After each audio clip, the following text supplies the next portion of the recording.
পাকিস্তান তো 1971 সালের আগে কোনো গণহত্যা চালায়নি। যদি বলে অর্থনৈতিক বৈষম্য, সেই বেলুন আমরা একটু পরে ফুটা করে দেখা দিচ্ছি। 1965 সালে পাকিস্তান ভারতের সাথে একটা ফুল স্কেল যুদ্ধ হয়। ঠিক তার পর কোন ধরনের চরিত্রের মানুষ সেই ভারতের থেকে অস্ত্র এবং টাকার সাহায্য নিয়ে পাকিস্তানের বিরুদ্ধে বিদ্রোহ করার পরিকল্পনা করে?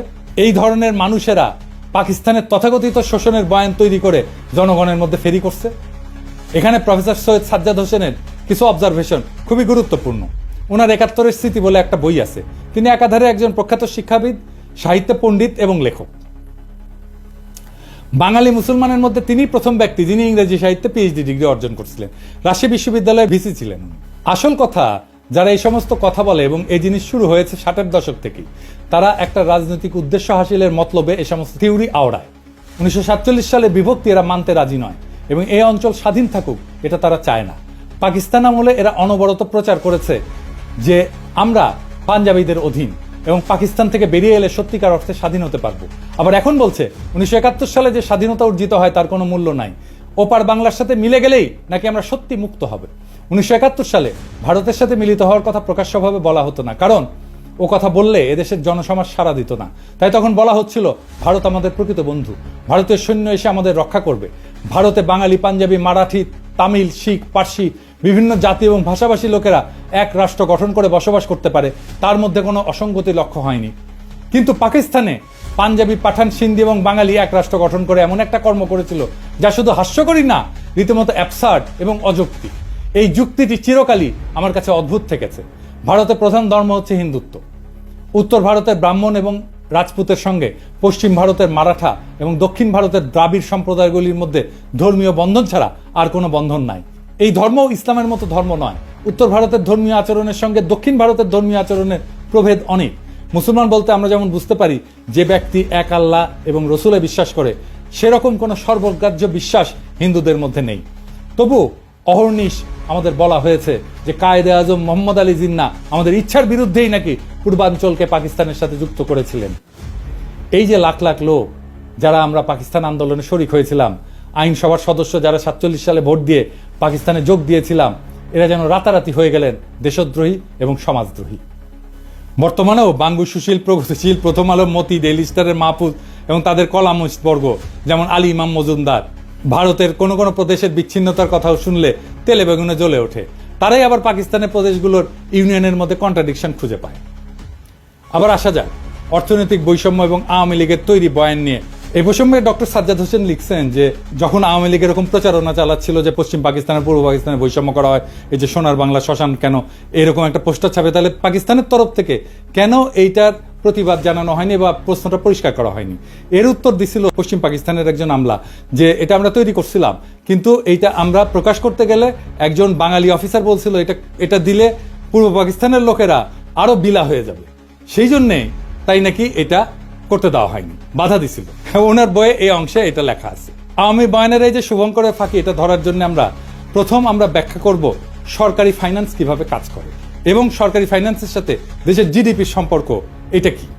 একটা দেশের জিডিপি হচ্ছে সেই দেশের মধ্যে অবস্থিত সমস্ত পণ্য, বস্তু, সার্ভিস বা সেবার এটার যোগফল। যে দেশের যত উন্নত সে দেশের জনগণ তত বস্তু এবং সেবা উৎপাদন করে এবং ভোগ করে। সরকারের মধ্যে থেকে একটা ভাগ কর হিসাবে আদায় করে, নিজের এজেন্ডা অনুযায়ী সেটা খরচ করে। আর একটা রাস্তা হচ্ছে সরকারের আছে, সেটা হচ্ছে আভ্যন্তরীণ এবং আন্তর্জাতিক সেক্টর থেকে লোন নেওয়া। এই লোনের ইনস্টলমেন্ট পরে সরকারকে করের টাকা থেকে শোধ করতে হয়। ফাইনাল একটা রাস্তা আছে সরকারের কাছে, সেটা হচ্ছে আভ্যন্তরীণ যে কোনো বিল পরিশোধের জন্য টাকা ছাপানো। কিন্তু এর ফলে মুদ্রার মান ইনফ্লেশন হয়, আমরা জানি মুদ্রাস্ফীতি হয়। ইনফ্লেশন এক ধরনের ট্যাক্স কিন্তু, যার মাধ্যমে সরকার দেশের জিডিপির একটা অংশ নিজের পকেটস্থ করে। এই করের জন্য পার্লামেন্ট অথবা আইনসভার কোনো বিল পাস করানো লাগে না। সরকারের বাজেটে দুই ধরনের বাজেট থাকে, একটা বাজেট রাজস্ব খাত আর একটা বাজেট উন্নয়ন খাত।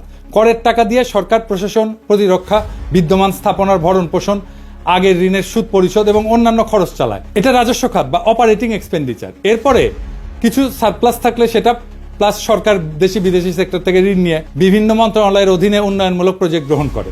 এই উন্নয়নমূলক প্রজেক্টগুলোকে এডিপি বা অ্যানুয়াল ডেভেলপমেন্ট প্রোগ্রাম বলে। অধিকাংশ প্রজেক্টে যে ব্রিজ, টিজ, রাস্তা টাস্তা এগুলো সব এডিপির অন্তর্ভুক্ত। তবে এডিপির বাইরে অল্প কিছু প্রজেক্ট থাকে। বাজেটে এডিপির বাৎসরিক বরাদ্দ দেওয়া থাকলেও সেই বরাদ্দ সবসময় সম্পূর্ণ খরচ হয় না বিভিন্ন কারণে। এর পিছনে প্রজেক্টের ধীর গতি আছে, প্রশাসনিক সক্ষমতার অভাব, কেনাকাটায় আমলাতান্ত্রিক জটিলতা ইত্যাদি কারণ থাকে। বাজেটের একটা বাস্তব স্যাম্পল দেখেন, এইরকম করে বাজেট লেখা হয়। এখন আমরা আলোচনা করব বৈদেশিক মুদ্রার ব্যাপার নিয়ে। দেশের কোম্পানিগুলো ব্যবসা করে রপ্তানি করে কিছু টাকা পায় ফরেন কারেন্সি, আর আমরা রেমিটেন্স পাঠাই বিদেশে যারা আছে। এইভাবে দেশ বৈদেশিক মুদ্রা অর্জন করে। বাংলাদেশ, পাকিস্তান, ভারত সরকার এই বৈদেশিক মুদ্রার প্রবাহ এটাকে নিয়ন্ত্রণ করে। দেশে আসা বৈদেশিক মুদ্রা ব্যাংক থেকে সেন্ট্রাল ব্যাংকের কন্ট্রোলে যায়। সেন্ট্রাল ব্যাংক দেশের মানুষকে বৈদেশিক মুদ্রার বিপরীতে দেশীয় মুদ্রা প্রদান করে। এরপর কোনো আমদানিকারক কিছু আমদানি করতে চাইলে সেন্ট্রাল ব্যাংকের অনুমতিক্রমে লেটার অফ ক্রেডিট খুলে প্রয়োজনীয় বৈদেশিক মুদ্রা দিয়ে বস্তু অথবা সেবা আমদানি করে। আমেরিকা, সিঙ্গাপুর, হংকং এসব দেশে এরকম কোনো এক্সচেঞ্জ কন্ট্রোল নাই। এসব কারেন্সি ফ্রি ফ্লোটিং, মানে সাপ্লাই ডিমান্ডের উপরে ফরেন কারেন্সির বিনিময় মূল্য নির্ভর করে বা ওঠানামা করে। আমদানি রপ্তানিকারকের কোনো কেন্দ্রীয় ব্যাংকের অনুমতি লাগে না, বা কেন্দ্রীয় ব্যাংক এই সমস্ত ব্যাপার রেগুলেট করে। এই যে বাংলাদেশ, পাকিস্তান বা ভারতের সরকার তার বিভিন্ন প্রজেক্টের জন্য প্রয়োজনীয় বৈদেশিক মুদ্রা কেন্দ্রীয় ব্যাংক থেকে কেনে দেশীয় করের মাধ্যমে উত্তোলন করা টাকার বিনিময়, অথবা সরাসরি বিদেশি কোনো সেক্টর থেকে বৈদেশিক মুদ্রা ঋণ নেয় কোনো প্রজেক্টের জন্য। দেশে বৈদেশিক মুদ্রার প্রবাহ রপ্তানি এবং রেমিটেন্স মিলে আমদানি থেকে বেশি হলে সারপ্লাস জমতে থাকে সেন্ট্রাল ব্যাংকের হিসাবে। এটাকে বলা হয় ফরেন কারেন্সি রিজার্ভ। এবার আমরা দেখব শোষণ কাকে বলে, অর্থনৈতিক শোষণ কাকে বলে। আমাদের আক্কেল জ্ঞান বলে যে শোষণ হচ্ছে কারো কাছ থেকে জোর করে বেশি টাকা করের মাধ্যমে তুলে সেই টাকা নিজের পিছনে খরচ করা, অথবা কারো শস্য, সম্পদ, গবাদি পশু ইত্যাদি জোরপূর্বক নিয়ে যাওয়া, অথবা কাউকে বাধ্যতামূলকভাবে কোনো কাজ করতে বাধ্য করা এবং তাকে কম পারিশ্রমিক দেওয়া। তাই তো এরকম অসংখ্য উদাহরণ মানব সমাজে পাওয়া যায়। যেমন মঙ্গলরা তারা কারো শস্য, সম্পদ, গবাদি পশু জোরপূর্বক নিয়ে যেত। মারাঠাদের বর্গী হামলার উদাহরণ তো আছেই, তাদের চৌত আদায় করত।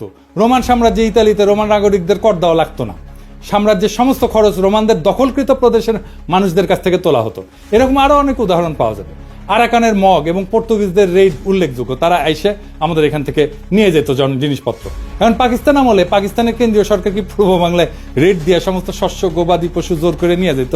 না, নাকি তারা আমাদেরকে দাস হিসাবে বাঙালিদেরকে ধরে নিয়ে গিয়ে তাদের খনিতে খনি মজুর হিসেবে কাজ করাইছে? না, তা তো না। তাহলে শোষণটা হইলটা কিভাবে? পূর্ব বাংলা এবং পশ্চিম পাকিস্তানের, পাঞ্জাব, সিন্ধু, সীমান্ত, বেলুচিস্তানের মানুষ সবাই দেশের সমান নাগরিক ছিল না?